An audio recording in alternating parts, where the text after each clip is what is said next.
Hello friends, स्वागत है आपका विवेकानंद एकेडमी भीलवाड़ा के यूट्यूब चैनल में।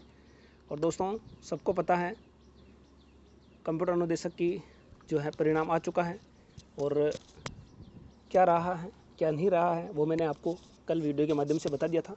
लेकिन आज मैं बहुत ही शानदार और महत्वपूर्ण वीडियो लेकर के आया हूँ, जिसमें आप सभी को पता लग जाएगा कि वास्तविक स्थिति क्या है। नेताओं की, सरकार की जो भेदभावपूर्ण नीति है, फूट डालो राज करने वाली नीति, इसका मैं आप लोगों के सामने आज ये वीडियो लेकर के आया हूँ। आप खुद सोचें, चाहे वो भाई बहन किसी भी कैटेगरी का हो, लेकिन इस वीडियो पर अगर कुछ लोगों की जो कमेंट नेगेटिव आती हैं तो मैं समझूंगा कि उनके मन में कहीं ना कहीं भेदभाव हैं अभी भी। आगे देखते हैं। कंप्यूटर अनुदेशक की cut off, OBC, EWS, MBC आरक्षण वालों के साथ भेदभाव। बिल्कुल दोस्तों, ये कंप्यूटर अनुदेशक RSM SSB OBC, EWS, MBC वालों के साथ भेदभाव करता है। इसके ऊपर मैं उन तमाम बेरोजगार नेताओं को भी कहना चाहता हूँ कि आप लोग इस पर आवाज़ उठाओ। चाहे आप किसी भी कैटेगरी के हो, बेरोजगार नेता चाहे किसी भी कैटेगरी का हो, उसको सबके लिए आवाज़ उठानी चाहिए। ऐसा नहीं कि अगर कोई बेरोजगार नेता एसटी का है तो वो केवल एसटी वाले बेरोजगारों की ही आवाज़ उठाएगा, ओबीसी वाला है तो केवल ओबीसी वालों की आवाज़ उठाएगा, जनरल वाला है तो क्या वो जनरल वालों की आवाज़ उठाएगा। ये गलत है। अगर आप नेता बन रहे हैं तो आपको सबको साथ लेकर चलना होगा। चाहे आप राजनीति में हैं, चाहे आप सरकार के अंदर मंत्री हैं, आपको सबके हितों की रक्षा करनी पड़ेगी। और ये जो वीडियो है आप लोग देखकर आप खुद समझ जाएंगे कि इतना बड़ा भेदभाव क्यों हो रहा है। आगे देखते हैं। रीट में अलग नियम है और आरएसएम एसएसबी में अलग नियम है। अरे भाई, नियम रखना ही है तो सबके साथ एक जैसा रखो ना। अगर आरक्षण ही दिया है तो सबको एक जैसा आरक्षण दो या फिर हटा दो, इसको क्या दिक्कत है। आगे देखते हैं। रीट के अंदर क्वालिफिकेशन मार्क्स जो है दोस्तों, टीएसपी नॉन टीएसपी दोनों के मैं आप लोगों के सामने लेकर के आ रहा हूँ। दिख रहा है आपको? जनरल 60 यानी टीएसपी में भी 60 है, नॉन टीएसपी में भी 60। ध्यान से सुनना दोस्तों, हो सकता है कुछ लोगों को बुरा लगेगा क्योंकि वो लोग हमेशा ही इस चैनल के ऊपर वीडियो को नेगेटिव ही लेते हैं, जबकि ये जो चैनल है बनाया गया है सत्य बातों को लाने के लिए बनाया गया है। सत्य बात को, अगर किसी भी कैटेगरी के साथ अन्याय होता है तो मैं उस अन्याय के खिलाफ आवाज़ उठाता हूँ, लेकिन जब अन्य कैटेगरियों के साथ भी अन्याय होता है तो उसकी आवाज़ उठाना भी मेरा फर्ज है। ठीक है। एसटी 36 और 55। देखिए, ये टीएसपी का मैटर है तो टीएसपी में 36% है, इससे कोई किसी को समस्या नहीं होनी चाहिए। और ये है 55। ठीक है, नॉन टीएसपी में 55 है। ठीक है, बिल्कुल कोई दिक्कत नहीं है। आगे देखते हैं दोस्तों। अब मेन जो आती है एससी, ओबीसी, एमबीसी, ईडब्ल्यूएस। ठीक है, ईडब्ल्यूएस भी नया आरक्षण बना हुआ है, लेकिन समस्या है इनसे भी किसी को, लेकिन कोई दिक्कत नहीं है। इसमें भी दोस्तों 55, इसमें भी 55, यानी नॉन टीएसपी यानी रीट के अंदर जनरल के अलावा जिन सारी कैटेगरीज को आरक्षण दिया गया है उन सबको एक जैसा रखा गया है, यानी कि 5% की छूट दी गई है। यहाँ पर जनरल से 5% की छूट दी गई है। आगे देखते हैं दोस्तों। ये एक्स सर्विसमैन वाला मैटर, पीडब्ल्यूडी, शहरिया, ये तो कोई दिक्कत है ही नहीं है। अब बात करते हैं कंप्यूटर इंस्ट्रक्टर, जो कि आरएसएम एसएसबी, जो आगे 3rd ग्रेड का परीक्षा लेने वाला है। और 3rd ग्रेड का जो नोटिफिकेशन आएगा उसमें पता नहीं मिनिमम पासिंग मार्क्स ये क्या रखेगा, इसके बारे में भी अभी कुछ नहीं पता है। तो मैं तमाम उन बेरोजगार नेताओं को जो किसी भी कैटेगरी से आता है कहना चाहूँगा कि आप लोग मजबूती से इस मैटर की आवाज़ उठाएं, अगर ये वीडियो आप लोग देख रहे हैं तो।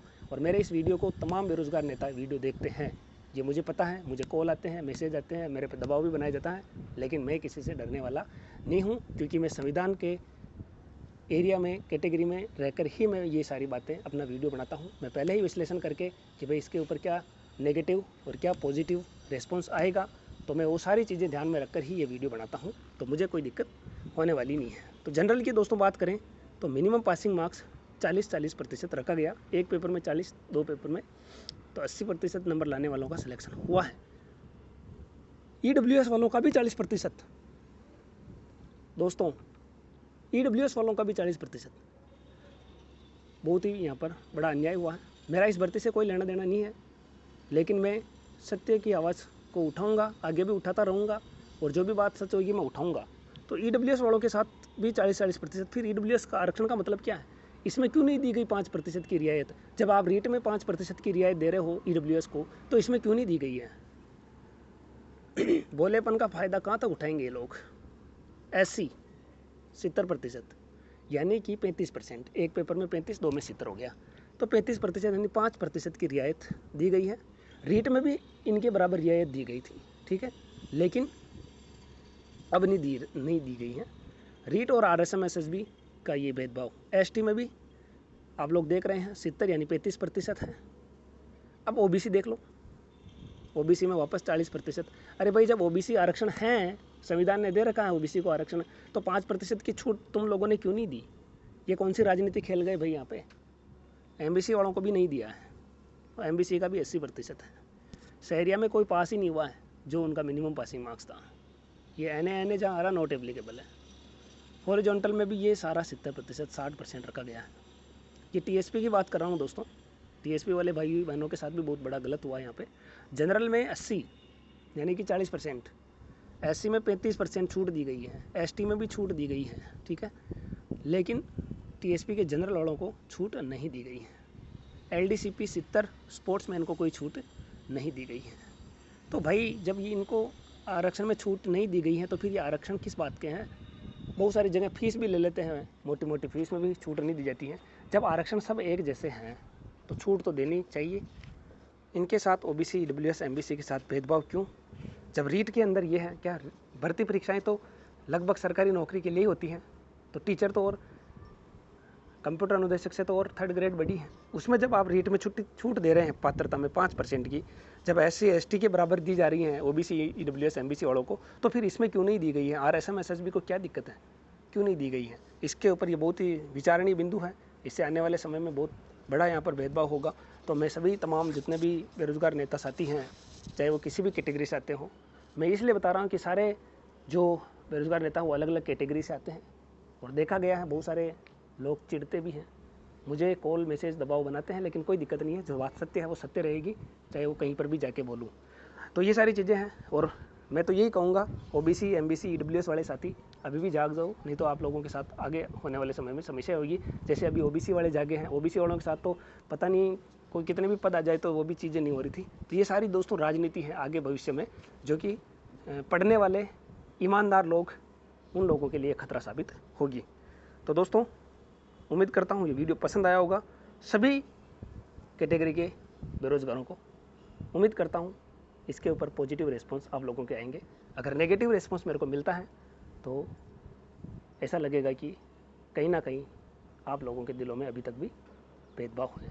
इस भेदभाव को मिटाएं, सब एक साथ मिलकर के सभी अपने अपने हकों की आवाज़ के लिए आवाज़ उठानी चाहिए, एक साथ एक दूसरे का साथ देना चाहिए, ना कि ऐसा काटना। तो ये यहाँ पर आज जो इस भर्ती में देखा गया है वो OBC, MBC, EWS वालों के साथ बहुत बड़ा भेदभाव हुआ है। तो दोस्तों, मिलते हैं अगले वीडियो में, तब तक के लिए जय हिंद, जय भारत।